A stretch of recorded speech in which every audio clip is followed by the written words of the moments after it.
Welcome to the Source Golf Quick Start Guide. This concise guide will lead you through setting up and playing your first game, covering the essentials at a glance. The Source system is required to play this game. First, let's take a look at what's in the box. We have four colored golf balls, which players will use to move their golf ball around the map. Then we have the flag stand, which is the target that all the players are aiming for. We have 9 pine trees that will be obstacles around the map. 25 dice, which will be used as clubs and power for your golf ball, and a rule book. Let's set up your first source golf course. This game features four hex types to consider: grass, greens, sand, and water. Source golf is compatible with any source theme, so simply map these hex types in the rules to the biomes you have available. In the rulebook, there is an example theme shown. In this demonstration, we will build using the Fantasy Forest theme. Forest floors will act as our grass, mushroom paths as our greens, koi ponds as our water, and fruit and vegetable patches as sand. First, define the boundaries of your course by interlocking 6 of the source edges. You can choose to make your maps as big as you want, as wacky as you want. In this demo, we'll use 6 edges. Then, fill it in with grass, water, and sand. Feel free to lay out the hexes in any way you want to create your own unique course. Next, pick a starting area called a tee box and place a few of the greens hexes, in this case the mushroom paths, and then an ending area called the putting green, and a few more of those mushroom path hexes. Pick a hex on the putting green and place your flag stand. And don't forget the trees, place these on your course to create more obstacles. And finally, fill in your edges with the dice and golf balls.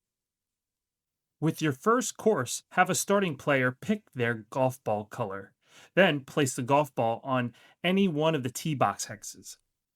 For a player's turn, there are two parts: setting up the shot and taking the shot, which both have 3 steps. For setting up the shot, first choose a club. There are 5 dice with numbers that act as your clubs: the d20, 12, 8, 6, and 4. Rolling these dice will determine how many hexes the golf ball will travel. We will choose the d8. Second, pick the direction of your shot. You can only aim directly down a straight path of hexes. We will aim directly down the middle. Thirdly, curve the ball. Your swing won't always send the ball straight down the middle, so decide if your ball will move to the left first or the right. We will choose to move left first. The end of the shot will go in the opposite direction of your starting direction, creating a curve. With these 3 choices, we can take the shot. First, swing the club. Roll the club you chose to determine your distance, which for us was the d8. We roll the 6.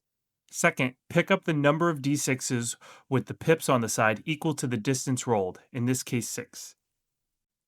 Roll these dice. In the resulting dice, group the 1s, then the 6s, then the 2, 3, 4s, and 5s into groups. Thirdly, move the ball. Each 1 die will move the ball 1 hex in the starting curve direction, which for us was left of where we aimed our shot. Each 2, 3, 4, and 5 die will move the ball 1 hex in the direction that we aimed our shot, and each 6 die will move the ball 1 hex in the opposite direction of our starting curve, which in this case is to the right. Once you have placed all those dice, move your ball to where the last dice was and add 1 stroke to your score. And that is a complete shot. Your goal is to get the ball into the flag stand in as few strokes as possible. If your ball lands on the putting green, you will then move the ball into the flag stand for 1 additional stroke. Once your ball is in the flag stand, that's it. You've completed the hole. Once completing the hole, tally up your strokes, and that's your current score. Now, there are a couple of obstacles like trees, water, bunkers, and even the boundaries of the course. If your ball lands in the water, the ball is out of play. The player will add 1 additional stroke to their score and place the ball on the most recent playable hex the ball crossed over. If you are hitting a ball while it is in the sand, reduce the power of the shot by 2 after it's rolled. If the flight path of the ball is blocked by a tree, an additional roll is required. Pick up and roll a d6. If you roll a 2 to 5, you may continue moving the ball through the tree. If a 1 or 6 is rolled, the ball stops at its current hex. If the ball moves into the boundary, the ball is considered out of bounds. Add one additional stroke to the score and place the ball at the position of the original shot. And that's it. We recommend you play multiple rounds and change the layout between courses. The player with the fewest strokes wins. If you're looking for more fun, there's a whole page of additional mechanics that you can add to your game, like swing grips, elevation, and cart paths. Or make up some of your own rules for fun.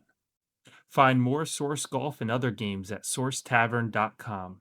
This is Salpy helping you tee up on your next adventure.